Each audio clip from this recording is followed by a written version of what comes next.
Olá, tudo bem? Daremos início agora à nossa segunda aula e que dialoga com a temática proposta na segunda unidade do nosso plano de curso, da disciplina de História da Idade Média,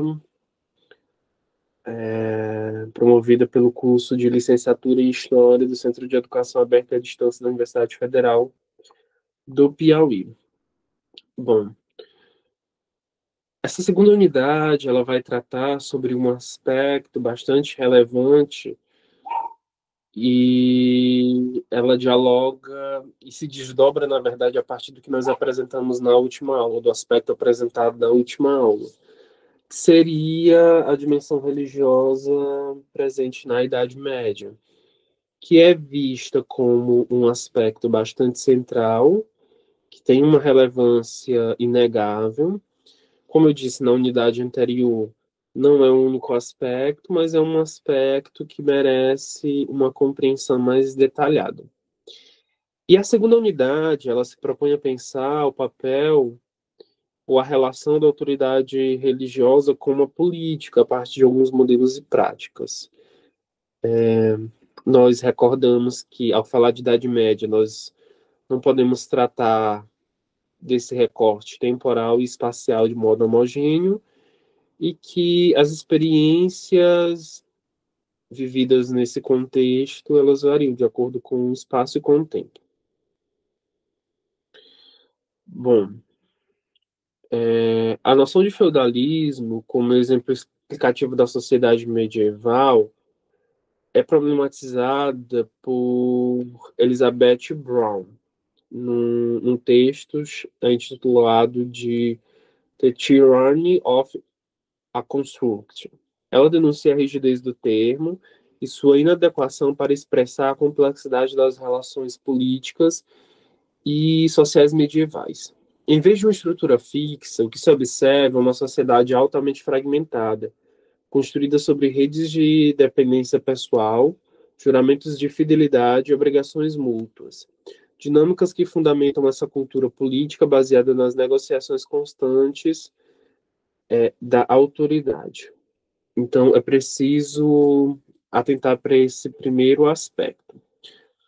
A Elizabeth, ela está inserida dentro da mesma perspectiva dos autores que nós citamos no vídeo, né, na aula passada, que é a perspectiva de contestar a noção que vigorou durante muito tempo sobre a Idade Média. E é esse o movimento que nós estamos tentando fazer aqui, que é o de desconstruir essa perspectiva enraizada que trata a Idade Média como um período da história bastante reduzido.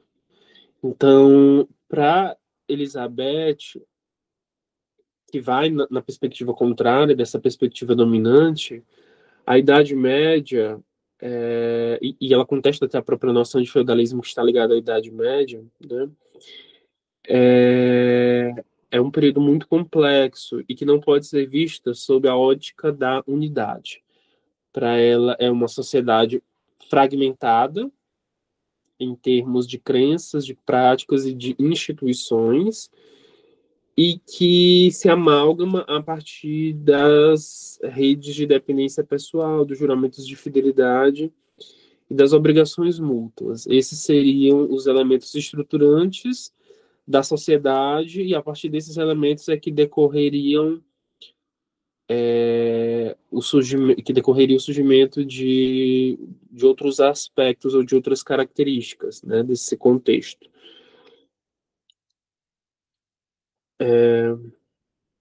Então, o George de Bie, por sua vez, ele mostra que a sociedade medieval francesa era corporativa e hierarquizada em ordens funcionais, né? Os oradores, os belatores e os laboratores, né? Os que rezam, os que trabalham, os que guerreiam. A autoridade era legitimada pelo papel social e não pelas leis universais. Assim, reis, senhores e clérigos não impunham poder de forma centralizada, mas por meio do reconhecimento de suas funções específicas dentro do campo social. O que isso quer dizer? Para que a gente entenda, para que a gente alcance a compreensão disso, eu vou partir do que nós temos hoje. Hoje, na nossa sociedade contemporânea, no momento atual, as nossas relações sociais, pelo menos em tese, elas são baseadas no pressuposto da igualdade, que todos nós somos iguais, e isso inclusive encontra-se positivado dentro da nossa legislação. Eu imagino que todo mundo já tem ouvido aquela expressão, que não é uma expressão, é algo que está contido na lei, né?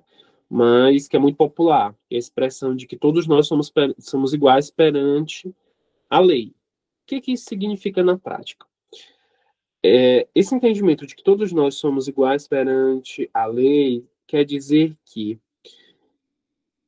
diante das instituições, diante do ordenamento jurídico e diante também das nossas relações sociais, não deve haver distinção de pessoas a partir da classe social, de uma cor de pele, e aqui nós poderíamos acrescentar outros elementos. E por quê? Porque ao longo da história, as divisões sociais elas foram baseadas nesses elementos. E aqui o que nos interessa é uma divisão por classe, ou por estamento, se nós pudermos usar essa expressão que talvez fosse a mais adequada para esse contexto. Durante a Idade Média, não havia essa compreensão das relações sociais, ou as relações sociais elas não se baseavam dentro dessa ideia de igualdade, muito pelo contrário. A desigualdade era valorizada e era percebida como sendo algo divino. Lembram do que eu falei na aula anterior? De que a sociedade terrena seria um reflexo da sociedade do céu, da sociedade eterna, que já está na eternidade, e essa sociedade se estrutura também em hierarquia. Então, para esse contexto aqui, as relações sociais elas eram pensadas dentro dessa lógica de que dentro da sociedade havia desigualdade, e essa desigualdade ela se baseava nas funções que cada um desenvolvia. Hoje, nós não baseamos as nossas relações ou a nossa hierarquia social, pelo menos em tese, embora na prática nós possamos perceber algo nesse sentido, nas funções sociais que nós desempenhamos. Em tese, um professor ele não vale mais do que um médico, mas sabemos que na prática, socialmente, o médico ele é mais valorizado do que um professor. Isso se manifesta, por exemplo, na valorização salarial, né? Na Idade Média, em tese e em prática, as pessoas elas eram percebidas a partir das funções que elas exerciam dentro da sociedade. Então, cabia ao clero qual função? O exercício espiritual. Tudo aquilo que era da dimensão espiritual, transcendental, cabia ao clero. Então, o clero cuidava da parte espiritual da sociedade. A quem cabia a defesa da sociedade em termos militares? A nobreza, os nobres. Daí, inclusive, que vai surgir dentro da sociedade medieval as práticas cavaleirescas. Né? Os cavaleiros eles eram nobres. Não era qualquer pessoa que podia ser reconhecido como um cavaleiro. Eu imagino que você já tenha ouvido falar, por exemplo, no livro de Don Quixote, Don Quixote de La Mancha, que foi escrito pelo Miguel de Cervantes. Aquele livro ele é escrito, ele demonstra isso, mas ele é escrito dentro de uma perspectiva satírica. O Miguel de Cervantes ele queria satirizar esse imaginário e toda essa coisa em torno dos cavaleiros.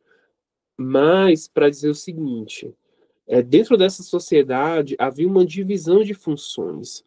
E a quem cabia o trabalho manual, o trabalho braçal? Cabia ao campesinato, aos vassalos. Né? Então, quem colocava a mão na massa de fato era esse extrato, era esse estamento social.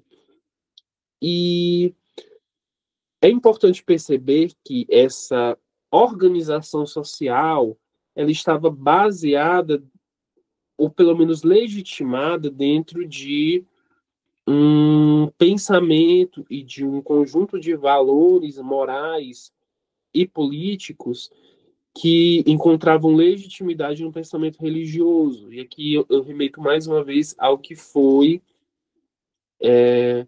apresentado na aula passada sobre o papel da religião na tentativa de legitimar essa organização social. Para que a gente consiga perceber isso, nós podemos recorrer a uma série de recursos documentais que nos deixam entrever essa estrutura social, como as cartas de vassalagem, os juramentos de fidelidade, os concílios eclesiásticos que se detiveram sobre essa temática, os cartulários monásticos, como o de Cluny, que foi um dos monastérios mais famosos do período medieval, e os documentos que revelam a natureza negociada da autoridade. Né? Então, segundo Deby, a autoridade real na França medieval se construiu de forma lenta e precária. Hugo Capeto é visto como um rei que reinava, mas pouco governava.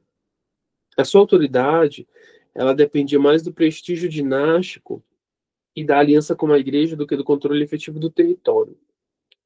O poder régio era simbólico, sustentado por cerimônias como a sagração real, que conferia ao monarca um caráter sacral, aquilo que eu falei para vocês, né, de que os reis eles eram e ainda são coroados pelo Papa ou por um representante dele, no caso da Igreja de Roma, né?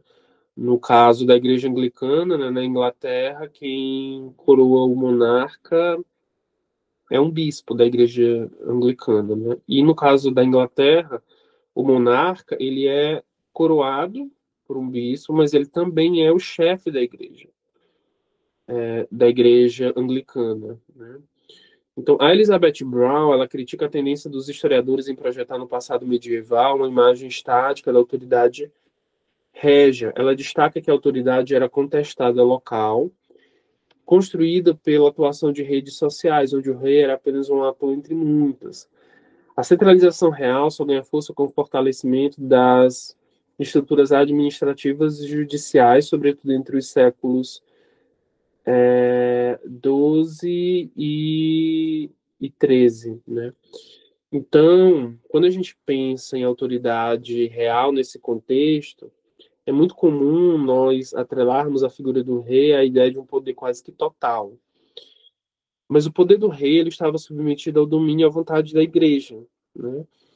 Então, se a igreja deslegitimasse o poder de um rei, era uma coisa muito complicada, porque esse rei, muitas vezes, ele sofria contestação já ali no espaço de domínio dele, por muitos senhores feudais, por membros da nobreza, e é preciso entender que esse contexto de domínio dos reis, ele foi um período, um contexto atravessado por muitas disputas.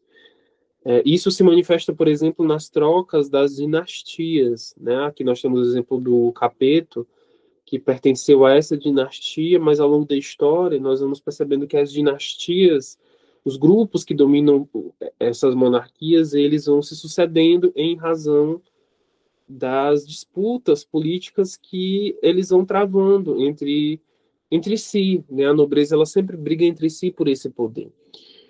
E é importante perceber que a religião ela ocupa um papel em alguma medida, não em totalidade, mas pelo menos em alguma medida ela ocupa um papel de pacificadora dessas contestações. Porque como a religião tinha um poder muito forte em termos de moralidade, em termos de mentalidade, ela conseguia fazer com que as pessoas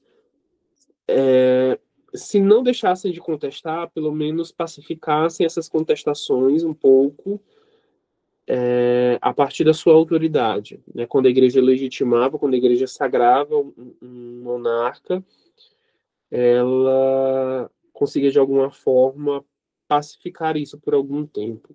Muito embora isso na prática não tenha ocorrido de forma total, até porque a gente percebe que ao longo da Idade Média esses monarcas eles foram duramente contestados, né?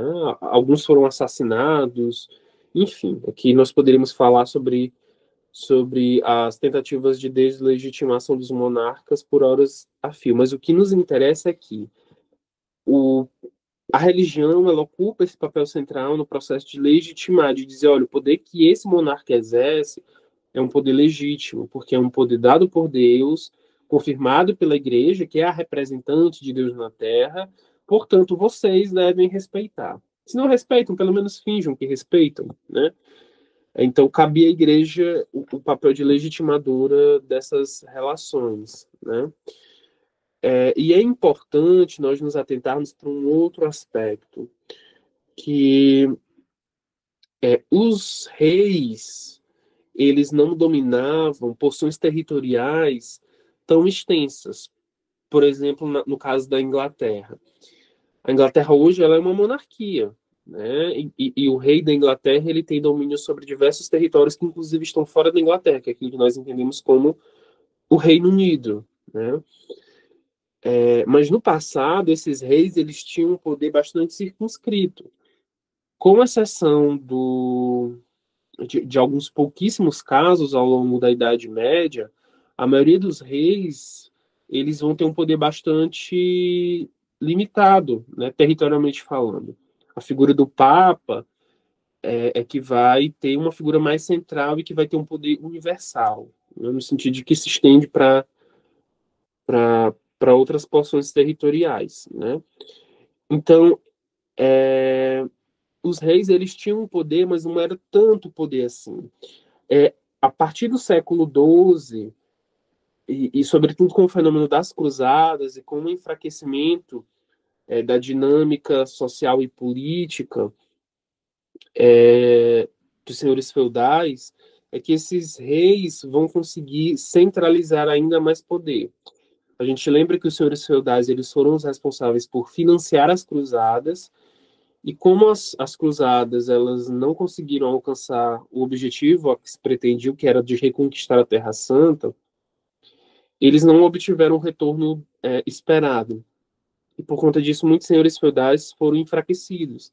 E esse enfraquecimento do poder dos senhores feudais possibilitou a centralização do poder nas mãos dos monarcas, né? Então, a partir do surgimento das cruzadas.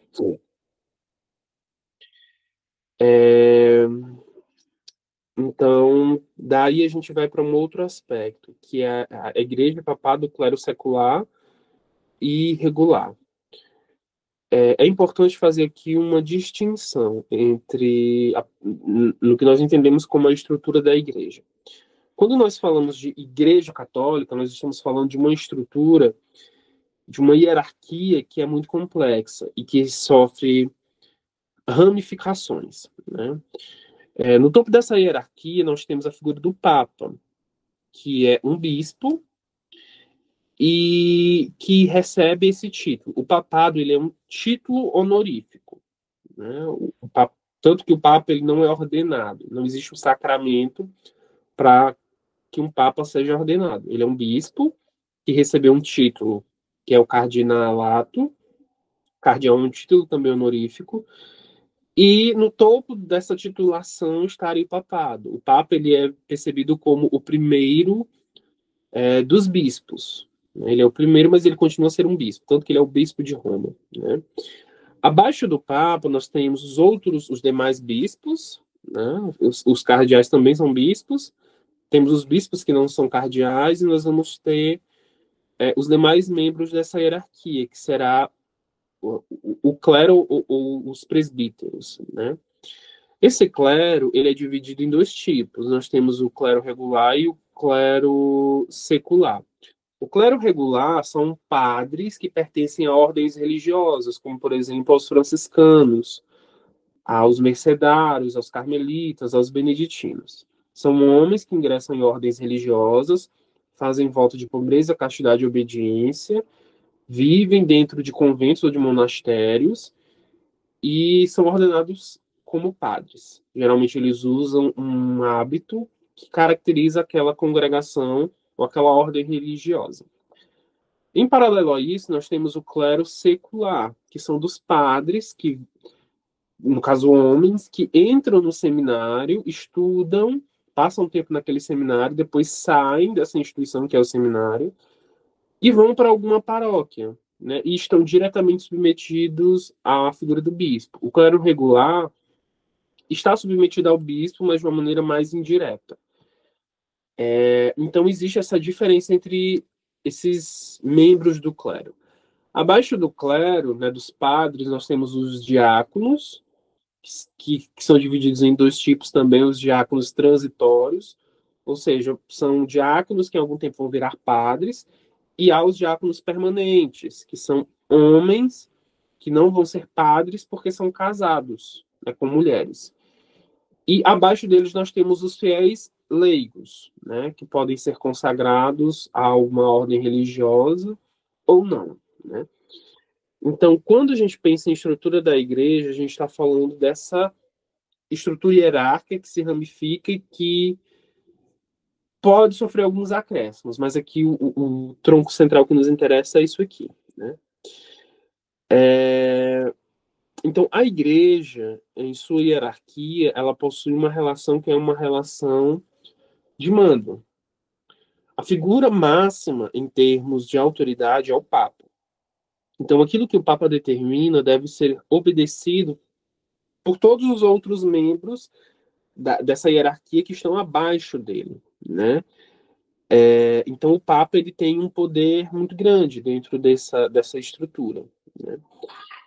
E alguns historiadores, quando eles vão pensar essa estrutura dentro da Idade Média, eles vão perceber que essa relação, assim como ainda é hoje, né, ela não é uma relação pacífica. Porque por mais poder que o Papa possa ter, e por mais domínio que os bispos também possam ter sobre as suas dioceses, e por mais que exista uma ideologia que tenta dizer que deve-se obedecer o pensamento e as ordens dos superiores, essas relações elas não se dão de modo pacífico. Há sempre disputas, há contestações, há brigas, brigas no sentido mais literal da coisa, né? A gente consegue encontrar com muita facilidade exemplos ao longo da história. Então, o Gibi, ele destaca que a igreja era uma instituição com estrutura própria de poder, paralela, e muitas vezes superior à da monarquia. Isso continua a existir hoje, só que com uma distinção. O Estado, ele não se submete à igreja, mas a igreja ela é obrigada, em alguns aspectos, a se submeter ao Estado, né? Então, a autoridade papal se afirmava sobre a base teocrática e era reforçada pela centralização jurídica e litúrgica. O clero secular, os bispos, os párocos, exercia o governo pastoral sobre os fiéis, enquanto o clero regular, os monges e as ordens religiosas, representavam o ideal de pureza e retiro, com papel essencial na cultura e espiritualidade. E é importante a gente perceber o seguinte: nesse contexto aqui, havia uma valorização muito grande dos membros dessas ordens religiosas, porque, como via de regra, eles viviam em monastérios ou em conventos, e esses espaços eram percebidos como espaços apartados do mundo, do pecado, né, da sociedade. Eles figuravam como pessoas puras, e a forma como eles viviam era uma forma ideal que deveria ser imitada pelos outros membros do clero, como também pelos fiéis leigos, né? Então, e aqui a gente toca naquilo que eu falei na aula passada, de como que dentro da sociedade medieval, os monastérios eles passaram a exercer muito poder e muita influência em determinadas partes da Europa, né? E os párocos, né, os padres que não pertencem a essas ordens religiosas, eles eram vistos como sujeitos de segunda categoria, que eram mais suscetíveis ao pecado, à impureza, né, enfim. Para que a gente perceba que dentro da Igreja Católica, essas diferenciações, elas se dão por meio de uma hierarquia, mas elas também se dão pelas visões que vão, pelas visões, pelos papéis e por uma série de elementos que vão sendo atribuídos a esses sujeitos ou a esses grupos específicos. Para que a gente perceba também que essa instituição, que é uma instituição muito poderosa e que se pretende espiritual, ela é uma instituição atravessada desde sempre por questões que são humanas, né? E essa humanidade dos membros da instituição se materializa no conjunto de disputas internas, né? Porque os membros do clero eles brigavam e brigam até hoje entre si, mas também se materializa naquilo que a igreja lança para fora, nas disputas que ela estabelece pelo poder para fora, no sentido de legitimar ou deslegitimar as monarquias, os reis, os membros da nobreza, no combate às heresias e muitas outras questões que a igreja interferia nesse contexto.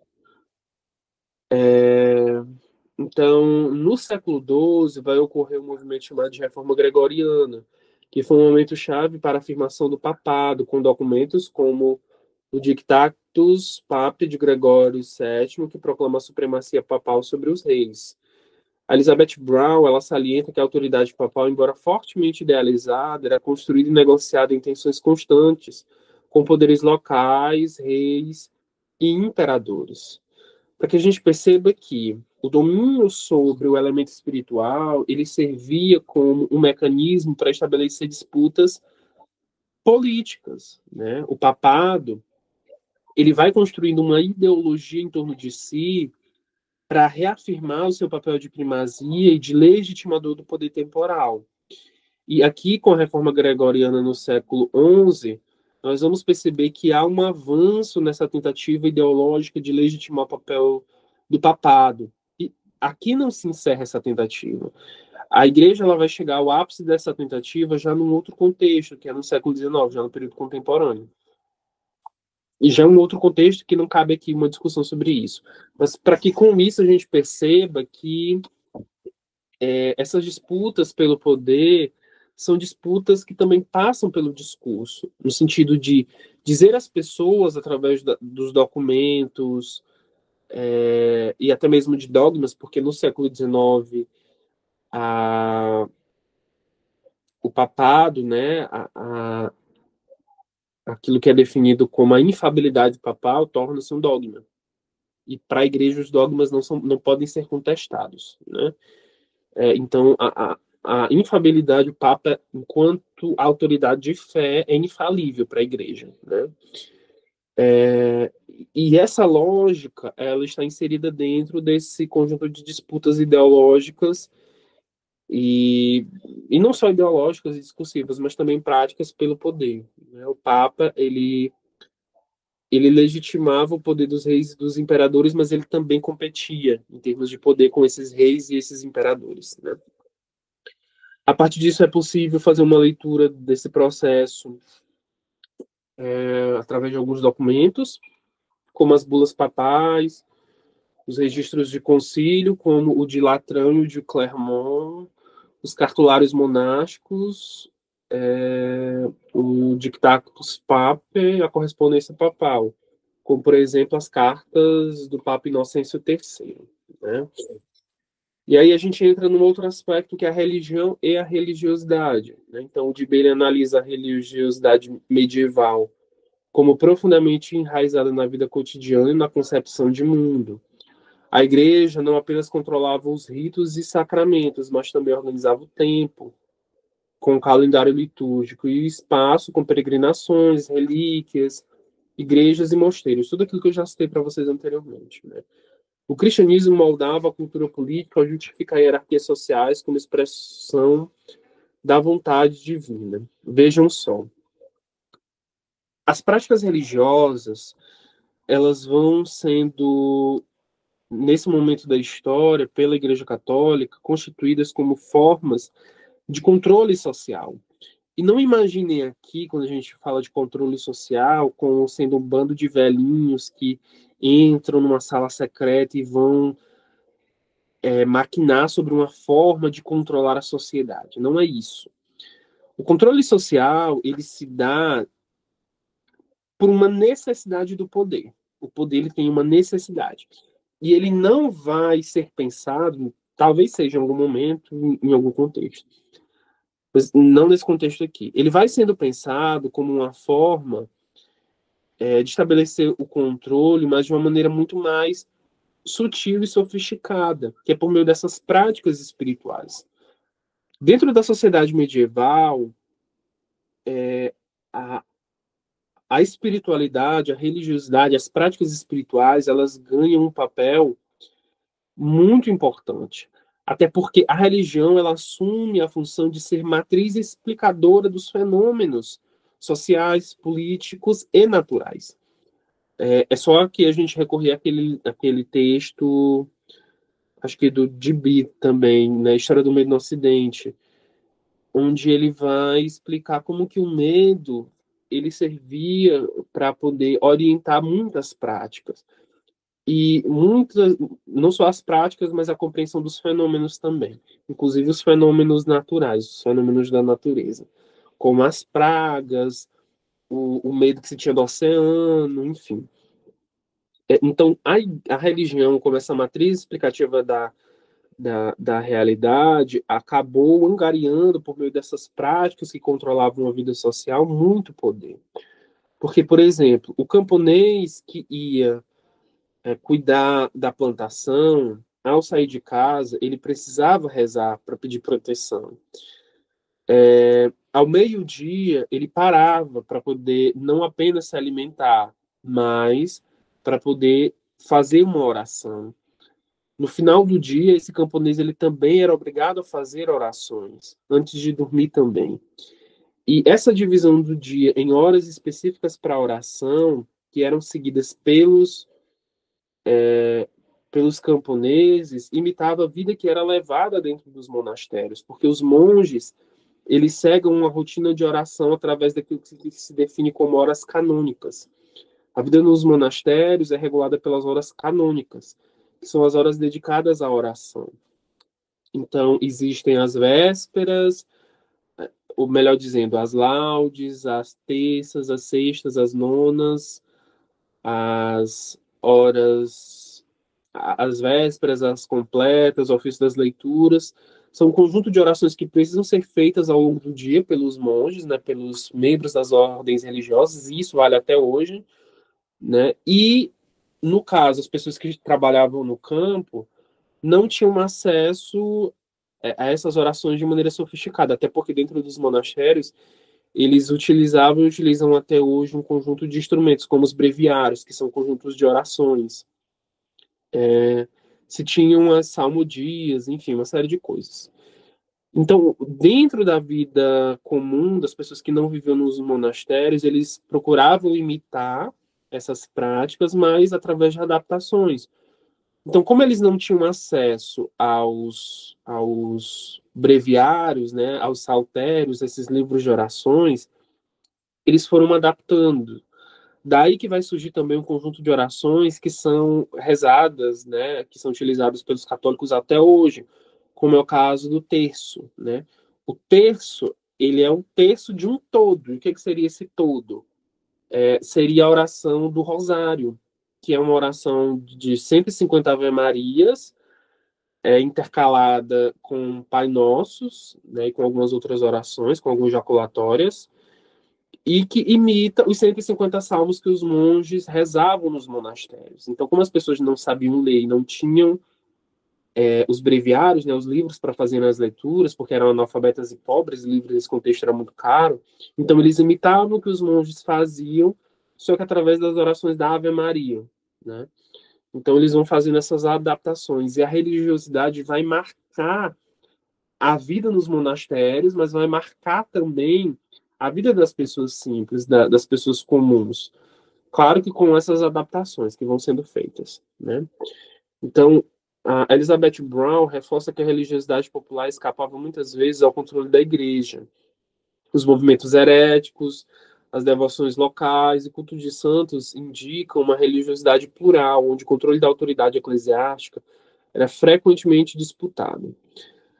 Então, essas pessoas, esses camponeses, as pessoas que não viviam dentro dos monastérios, eles tinham práticas espirituais. E essas práticas espirituais nem sempre seguiam o roteiro indicado pela autoridade eclesiástica, né? Eles faziam adaptações, mas eles também faziam invenções. Daí que nós vamos ver uma série de práticas populares. Inclusive, quando você vai falar de catolicismo e de práticas católicas, a gente precisa entender de qual tipo de prática que a gente está falando. Se é uma prática legitimada pela igreja, ou se é uma prática daquilo que nós entendemos como catolicismo popular, como, por exemplo, pessoas que morrem e que são depois reconhecidas como santos, não pela igreja, mas pelo povo. Eu acho que o exemplo mais emblemático que nós temos no Brasil é o exemplo do Padre Cícero.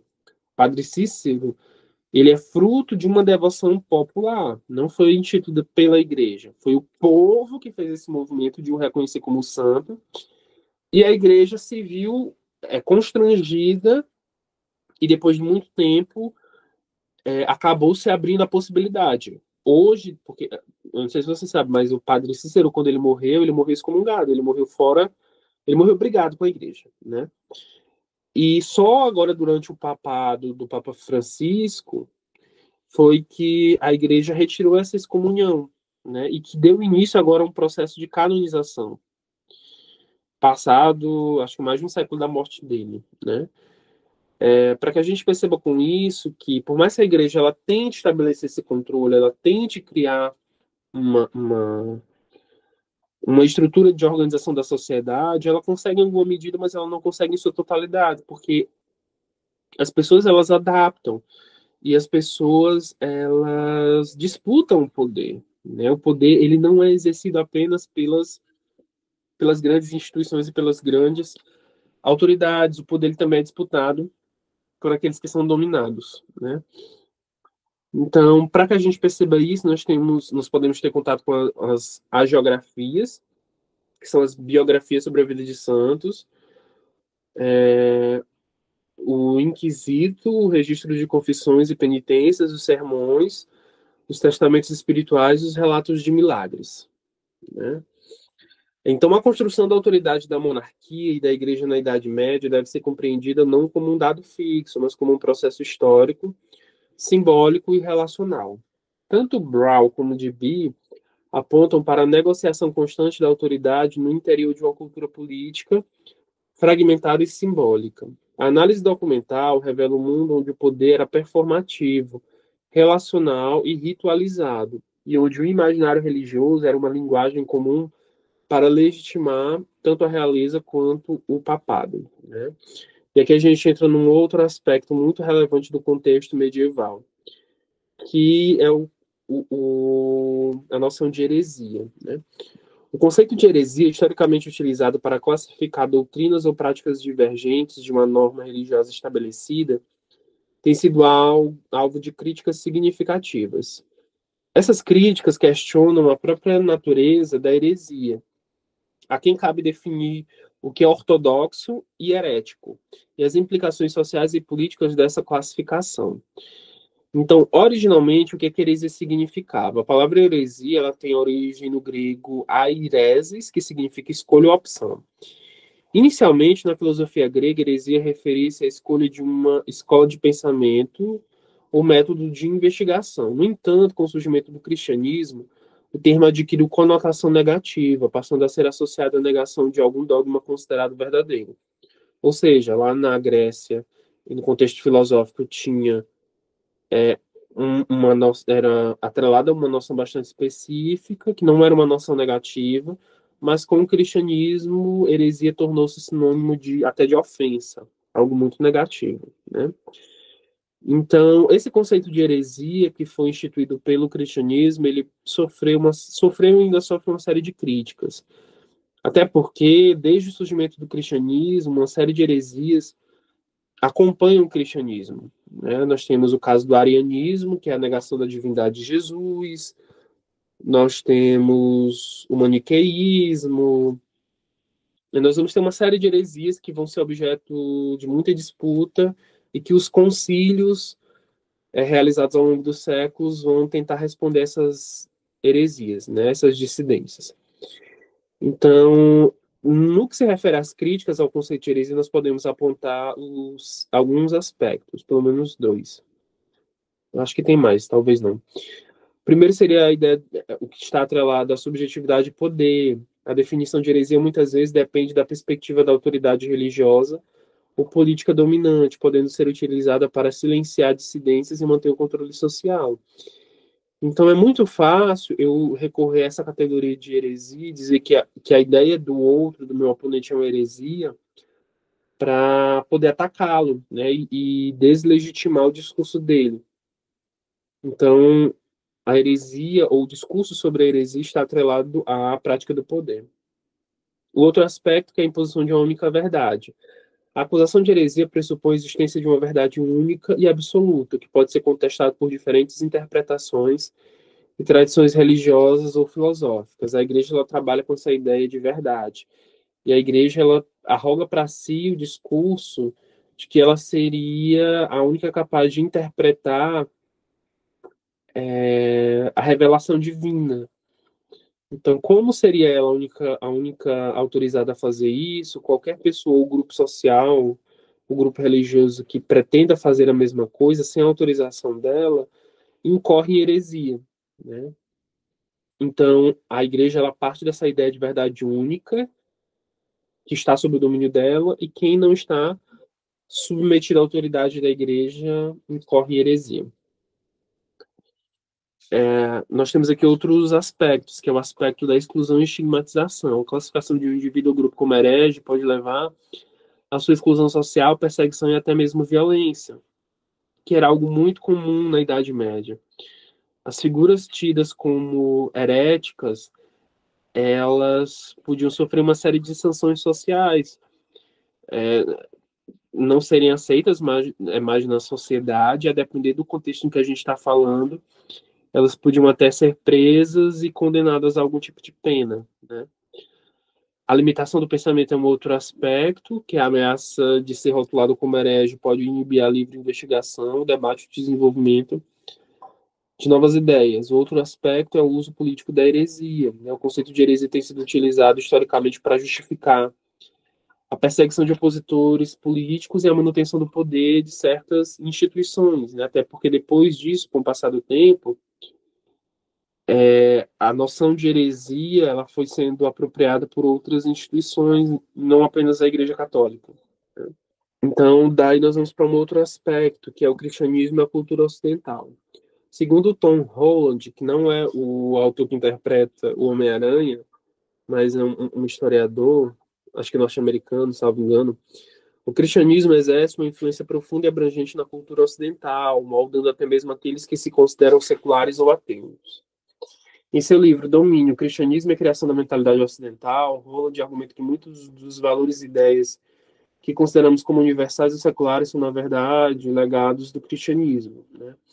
Então, com isso, esse autor ele aponta para um aspecto muito relevante, que é o de que a sociedade europeia e aqueles países que por essa sociedade foram colonizados acabaram herdando muito da matriz de pensamento criada pelo cristianismo, que se materializa, por exemplo, no direito, nas percepções das relações sociais, na literatura, na música, na política. E aí aqui nós poderíamos citar uma série de elementos. Então, as influências que o cristianismo estabeleceu dentro da sociedade medieval foram influências extremamente fortes e poderosas. Poderosas aqui não num sentido exatamente positivo, e também não negativo, não fazendo um juízo de valor, mas poderosa no sentido da sua capacidade de perpetuação, né, de algo que se lança para além daquele período histórico que já se encerrou, né?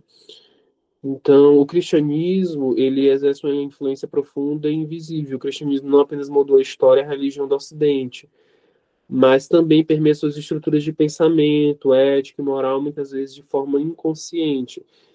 Aqui eu dei o exemplo, eu dei o exemplo da, da estrutura jurídica. E o direito ele é influenciado pela moral. E aquilo que é determinado como certo e errado, ou seja, os valores morais da sociedade ocidental, são valores que foram e ainda são influenciados pelo cristianismo. E essa influência moral se materializa nas nossas leis, naquilo que, que é positivado dentro do ordenamento jurídico, né? Mesmo por pessoas que não são necessariamente cristãs. Os valores cristãos em contextos seculares, né, como a igualdade de todos os seres humanos, a importância da compaixão e do sacrifício, e a busca por justiça social, frequentemente encontradas em movimentos seculares, podem ser rastreados até a mensagem cristã. Então, a revolução do cristianismo. Roland destaca a natureza radical e revolucionária da mensagem cristã, especialmente em relação à santidade da vida e à prioridade do sofrimento sobre a violência, né? E aqui não é fazendo uma apologia à ideia de santidade nem nada disso, mas é tentando tentando perceber do como que esses valores eles se materializam na nossa sociedade, às vezes não com essa roupagem, né? E, às vezes essas coisas se materializam com outros nomes. Então, o legado do cristianismo na cultura ocidental, a influência do cristianismo pode ser vista em diversas áreas, desde a filosofia, a arte até a política e as relações sociais. A complexidade da relação entre o cristianismo e o Ocidente. O livro de Holland explora como o cristianismo moldou tanto a ascensão quanto a crítica à religião na cultura ocidental, inclusive no contexto do secularismo e do ateísmo. Ou seja, tudo aquilo que o cristianismo fez de positivo foi absolvido, mas aquilo também que o cristianismo fez de negativo, que não foi pouca coisa, influencia a sociedade no sentido até de criar uma repulsa contra o cristianismo, né? Então, para que a gente perceba que a relação do cristianismo com a cultura ocidental e com a sociedade ocidental é uma relação muito complexa e que não é um dado de agora, né? É um dado que vem desse contexto que nós estamos estudando, que é a própria Idade Média, né? Todas essas disputas que estavam em curso nesse contexto colocam diante de nós, em alguma medida, talvez não na mesma intensidade, com o mesmo vigor que há no presente, tudo isso que a gente muitas vezes vê, né, hoje, né, e que não são coisas de agora. Então, com isso, a gente encerra essa aula e qualquer dúvida, qualquer questão que vocês eventualmente tenham, vocês podem indicar lá no fórum de dúvidas e questões, ou vocês podem se dirigir a algum dos tutores, para que eles possam ajudá-los no processo de compreensão e discussão do tema proposto.